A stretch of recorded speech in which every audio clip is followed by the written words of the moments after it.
So girl, y'all been dying to get me to talk about these real households of Atlanta, honey. And child, I had to figure out me an angle, but I found one. Marlo versus Kandi. Psychologically, what's really going on with those two? And then y'all, you know what? Accountability is like kryptonite to niggas. God knows the downfall of the black man is gonna be accountability. What am I talking about? Gunplay, his GoFundMe, and his diamond gift he presented to his brother Ross. Wanna talk about it? Here you go.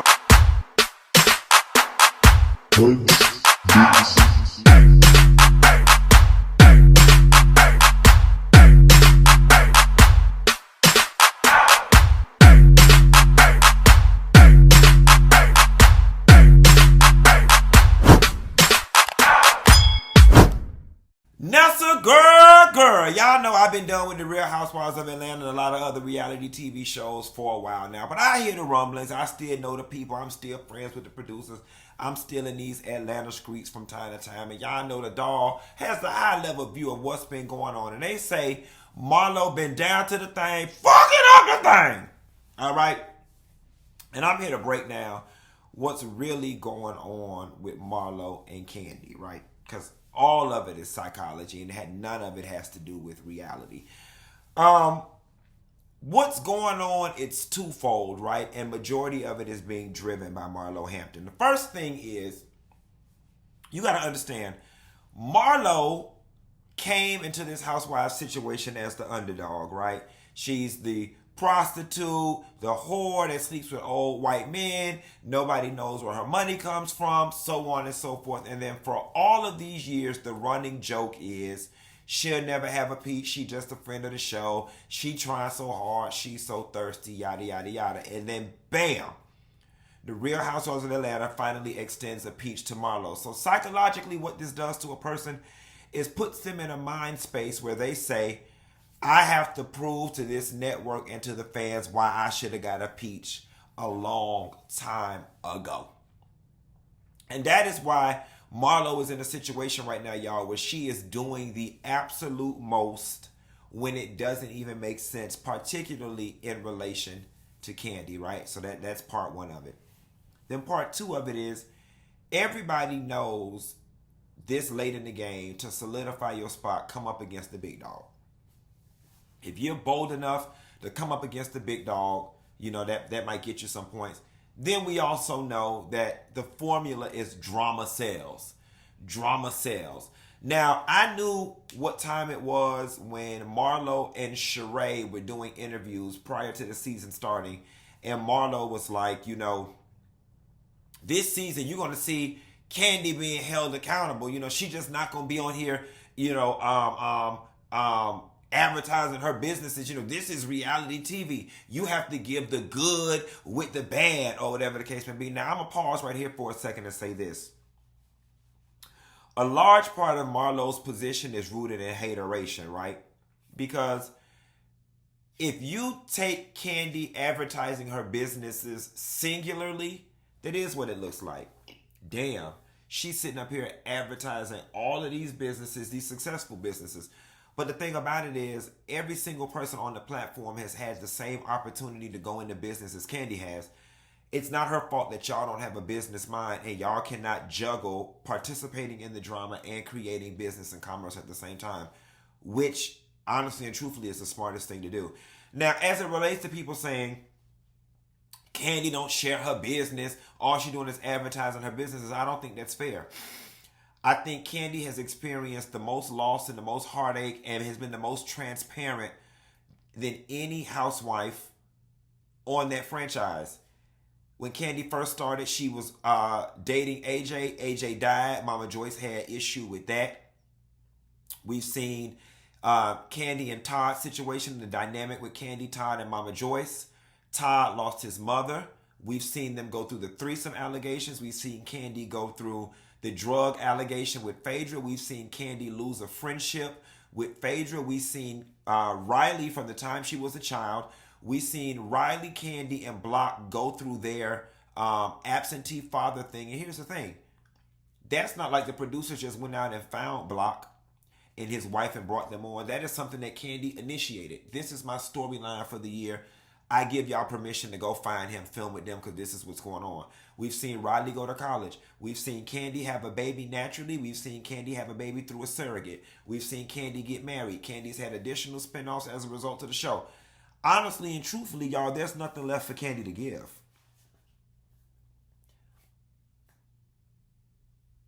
I've said this a long time ago, and this is not about trying to take nobody's job, but it's time that a lot of them exit stage left. Their stories have been fully realized. At this point, there literally is nothing left for Kandi to give. The only thing that there be left to give, and God forbid, is that her and Todd get a divorce. Or some type of cheating scandal goes on between her and Todd. And nobody's wishing that on anybody's marriage. So to sit back and say all she's doing in advertising her businesses, it feels as if Kandi's tenure on the show was front loaded. Marlo, what's yours? All right. You did the mother thing, which was great. We enjoyed that. You did the nephew thing, which some people argue is just for a storyline. Honestly and truthfully, up until this season, we didn't even know you had this other nephew. That somehow or another you're trying to tie his death into Kandi, and it has nothing to do with her. Now I want to take a step back, because I saw the clip with Drew and Marlo and Kandi, and Drew was mincing her words and referring to it as the situation and not referring to it as the shooting, or not bringing up the shooting on air. I'm finna ruin some things for y'all, right? With the ladies, especially the ones that are respected, they form those type of packs. Case in point, when Dr. Jackie and when Curtis cheated on Dr. Jackie, the girls came together and out of respect for Jackie said, Jackie, what do you want us to talk about? What do you not want us to talk about? When do you want us to talk about it? And when do you not want us to talk about it? Because that type of thing hurts. They had respect for Jackie, and they didn't want to sit up there and highlight and exacerbate the situation.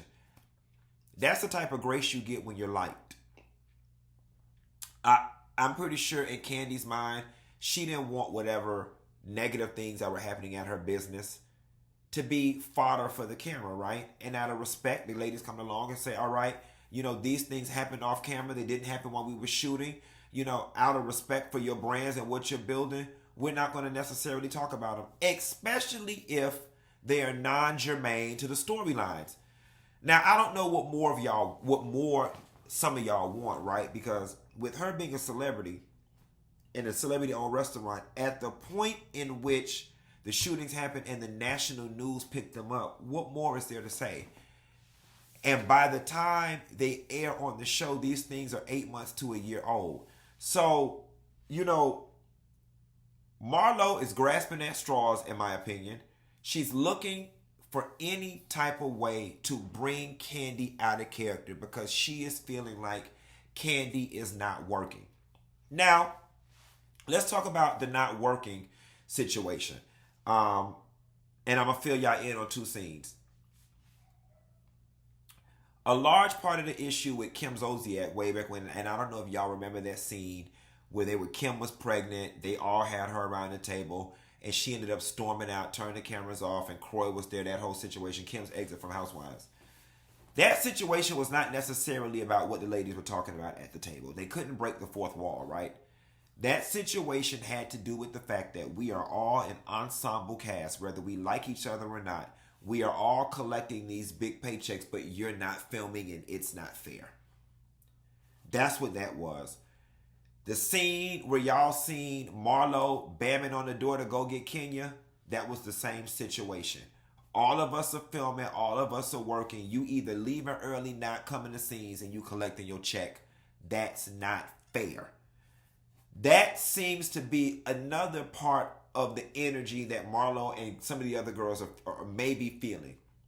That, okay, and an argument could be made that you gave all those things way back when, but what are you giving now? Everybody else is going through stuff, giving their personal business, giving. What are you giving now? It seems as if you just sitting here advertising your businesses while we out here working, telling all our business, and you ain't telling nothing. And what Marlo did was say, well, since you ain't gonna tell nothing, and since you want to revel in everybody else telling embarrassing stuff, I'm going to go find something that I know will trigger you and try to bring it up. And that's what Marlo was doing with this shooting thing, because she knows, based on her affiliation with the group, that the shooting stuff is things that Kandi did not want on camera.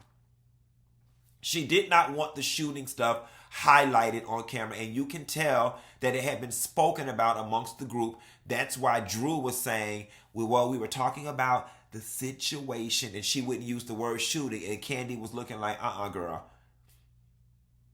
And so because Marlo knows that that's Kandi's Achilles heel, that's why she keeps circling around and around and around and around about this shooting thing. Here's the thing about Marlo Hampton. She's cute to look at, but she's not a hard nut to crack. Marlo is not a difficult creature, all right? She's not very complex at all. You can smell Marlo from a mile away. She's not that smart to the point where she can outsmart anybody or plan a coup or plan a conspiracy. She is not that complex of a character. And that is what Marlo was doing. She don't give a damn come hell or high water. She don't care if it's rational. She don't care if it's logical. She has made up in her mind that Kandi is going to work come hell or high water, come hook or crook, come truth or lie. And that is what y'all are experiencing right now. Now, I want to switch gears really quickly and go to this Gunplay GoFundMe Rick Ross situation.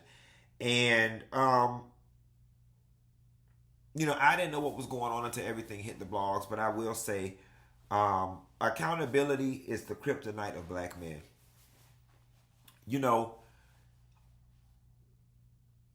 I can understand people who are not in the public eye not being very self-aware sometimes. But when you are popular, a social media figure, you are a celebrity, you have to keep your pulse on the what's going on in the street, your hand on the pulse of what's going on in the street, in the courts of public opinion. And you have to have a level of self-awareness. Gunplay, his significant other, and the baby had some challenges at birth, and he put up a GoFundMe to solicit donations. Okay, and people gave from the goodness of their heart. And then shortly thereafterwards, the public sees you gifting Rick Ross diamond jewelry.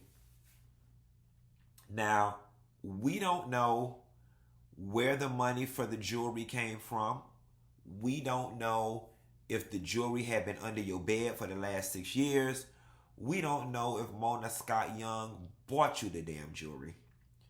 But you have to have enough self-awareness, brother, and enough maturity to know that you cannot come off of the heels of asking people for money and then present a rich celebrity with a lavish gift.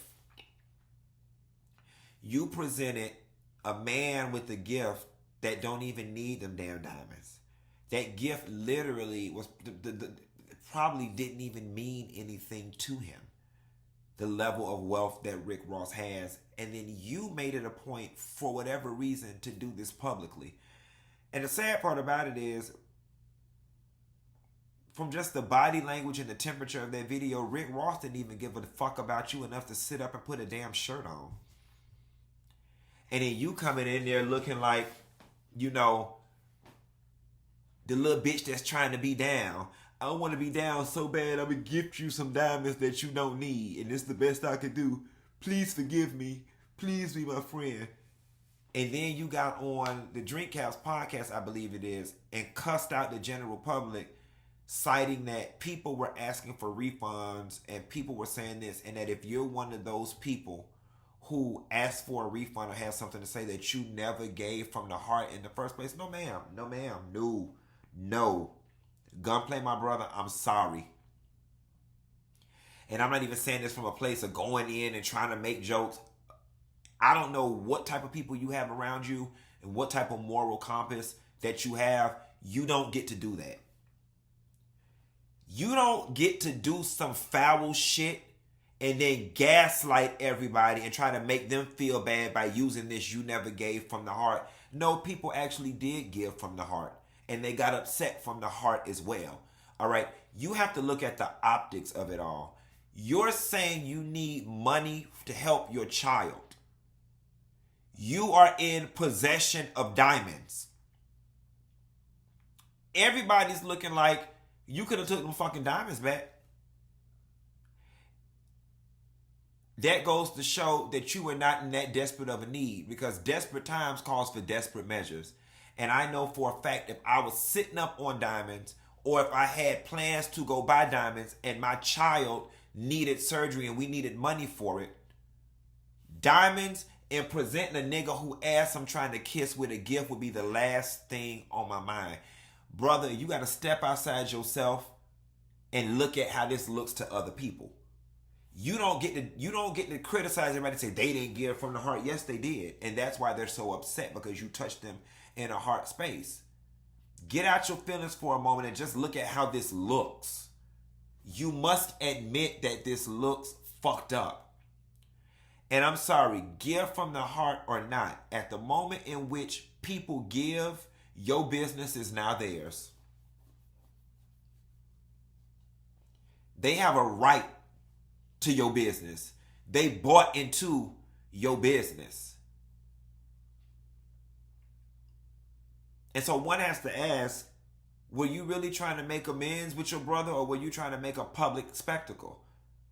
Because when me and my friends fix our problems, we do it privately. And so you tried to grandstand on Instagram, more concerned, in my opinion, about your friendship with Rick Ross than your damn child, and this is what happened. Because if you was concerned about the child, wanted to keep the money and do the gift thing to Rick Ross, I wouldn't have done it on camera. Even if you were scamming the people, you fucked up by presenting diamonds to Rick Ross on camera. You don't get to tell people that they shouldn't be upset they didn't give from the heart and fuck them and calling them pussy ass hoes and pussy ass niggas. I'm not trying to be funny, but what's pussy is the fact that you had to beg people for money for your child and you get mad when they question where the money went. That's all I got. Ain't got no more. Y'all be sure to like and subscribe. But I'm finna go to Houston's and eat. I ain't calling y'all hoes no more today. Bah.